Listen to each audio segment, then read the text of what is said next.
Ani Boju, Pepecho Nindigena Cause, Mayangan Dotem. Robin is a spirit name gifted to me by Cree elders in British Columbia. Wolf Clan is a place of belonging, earned as one who walks with the Anishinaabe people from elders in northwestern Ontario. Hello, I'm Penny Tremblay, founder of the Tremblay Leadership Center and the Sandbox system. I teach people how to play nice in the sandbox at work, and when they don't, I help them fix broken relationships. Most importantly, I'm a woman, a mom, and a spirited entrepreneur. Having been asked by Dr. Remi Adewale to join this talented and prestigious group of women speakers today in support of Women Focus Canada, I find myself unusually lost for words. The annual celebration of Canada Day is quickly approaching, yet the Canadian flags are flying half-mast in recognition of the mental, physical, and sexual abuse and death of our country's Indigenous children. With a total of 966 unmarked graves found at the residential schools in Kamloops and Regina, today I find myself, an inspirational speaker, at a loss for words.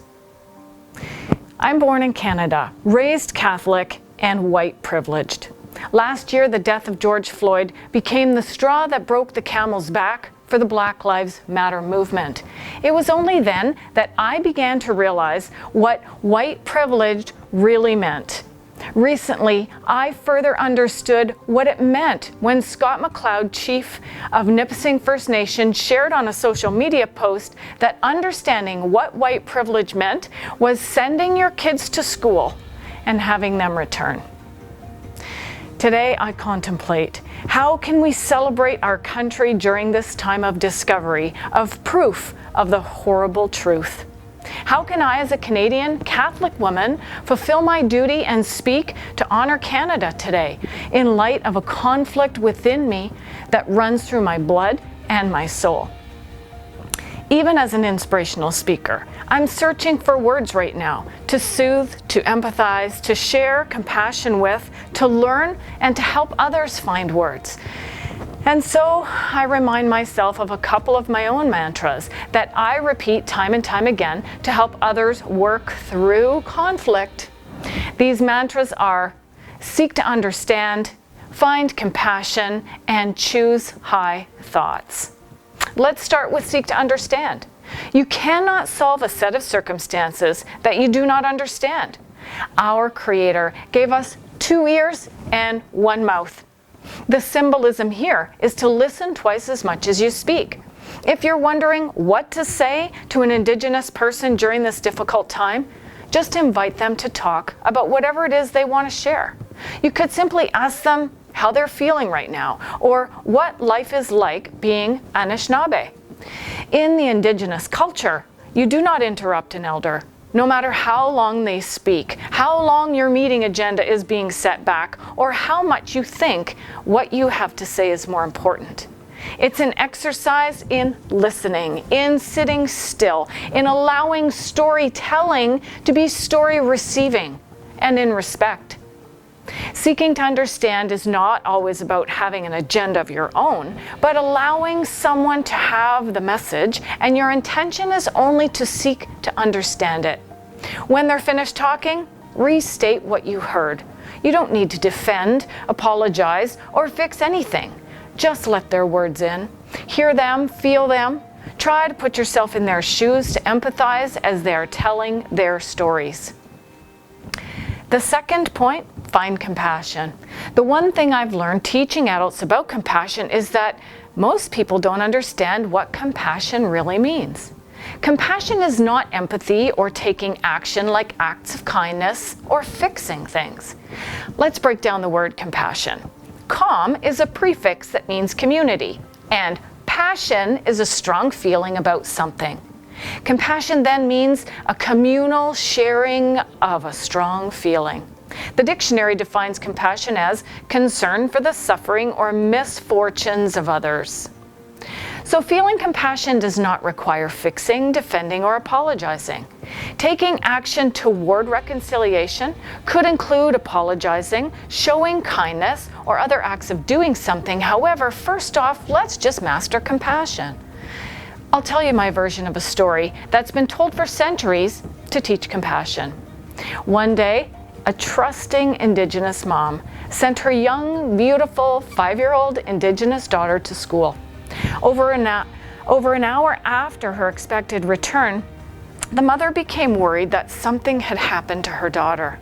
When her daughter finally returned, the worried mom sternly said, "Where have you been? I've been worried about your safety because you're so late returning." The young Indigenous girl responded that on the way home from school, she met a girl whose dolly had dropped and broken. The mother responded, hoping to understand, "Oh, I understand. You stopped to help her fix her dolly." To which the young girl responded, "No, Mom, I just stopped to help her cry." This story has always provided a good understanding of the feeling of compassion. Today, it also provides an example of how our Indigenous parents could have felt relief when their children were privileged enough to return home from school. We can all find compassion by listening and sharing in the strong feelings being felt across our beautiful country at this time. There is so much about Canada to celebrate, but we must be willing to choose high thoughts. Each and every one of us can make a difference by shifting our thinking. Think about the potential for reconciliation in this country. What does that look like to you? What does reconciliation feel like for you? And what can you do starting today to choose thoughts that produce action toward creating an inclusive culture in Canada for our First People, our newcomers, and to foster rich relationships that can be leveraged for a more diverse nation? Canada, its federal and provincial governments have been very generous to me. This beautiful country has provided me with the opportunity to have built a solid business over the past 3 decades, which helps people resolve conflict, provides leadership training to entire teams, as well as manager and supervisory skills to help lead corporate planning strategy and hold people accountable for their goals and commitments. One nonprofit that I serve, Pero, has helped over 22,000 women-owned businesses benefit from over $7.7 million in grant money.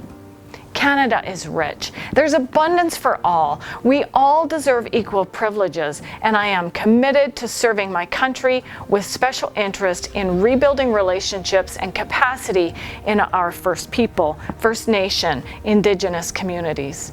This work is very dear to my heart, and I feel valuable knowing that I'm doing my part for reconciliation. One more quick story. It was an interview of a couple married for 75 years. Someone asked the wife what her secret was to staying married for so long. She said, "In our days, when something was broken, we fixed it. We didn't just throw it in the garbage." Well, I've never forgotten that message. Perhaps I heard it too late in my own life. But in my work as an expert in conflict resolution, I have learned that there are no wasted relationships as long as we are learning the lessons. So let's learn the lessons from this truth of Canada today. Let's embrace the truth as a conflict that we together as Canadians can move through. I always say there's only one way through conflict, and that is through it. You can't go over it or under it or around it or sweep it under the carpet. We can't bury conflict. We can move through it with honest, authentic conversation and create new commitments. So let's stand united with one intention, to learn from this time. Let's create one great big sandcastle of a nation on the foundation of understanding one another, on compassion, and on choosing good thoughts that will shape better days and better ways ahead. 154 years as a country, a diverse population to learn from each other, and fertile ground for growth in business, in status, and as a nation. Think of this Canada Day as a birthday or anniversary with a loved one. Even though a human we love isn't perfect, we still celebrate their birthday and wish them more good years. Even though a marriage isn't problem-free, we still celebrate the years as they pass with special recognition of the anniversary. In my own spiritual journey, one of the nuggets that I have learned is that it's okay to feel two emotions about the same circumstance. Today, I'm feeling and sharing the conflict of mixed emotions with you.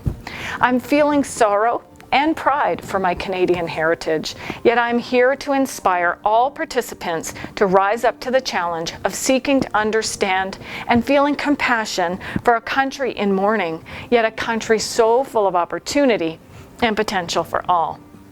I aspire to help Canadians, especially women in business and youth, our next caregivers of this planet, find the right words to build rich relationships that will help them be productive and peaceful, as well as earn a great profit. Many times I've told my fellow Canadians to be mindful of the high competition and strong work ethic demonstrated by those immigrating to Canada. They're willing to work very long and hard to build a life. So be not afraid of talking about uncomfortable things when you really believe that change needs to happen. Earlier I said that George Floyd was like the straw that broke the camel's back when it came to Black Lives Matter. Well, as of today, there are about 966 Indigenous children's lives that have been like straws that break the camel's back to help really crack this situation open and help us as Canadians really understand the importance of working together to reconcile Canada.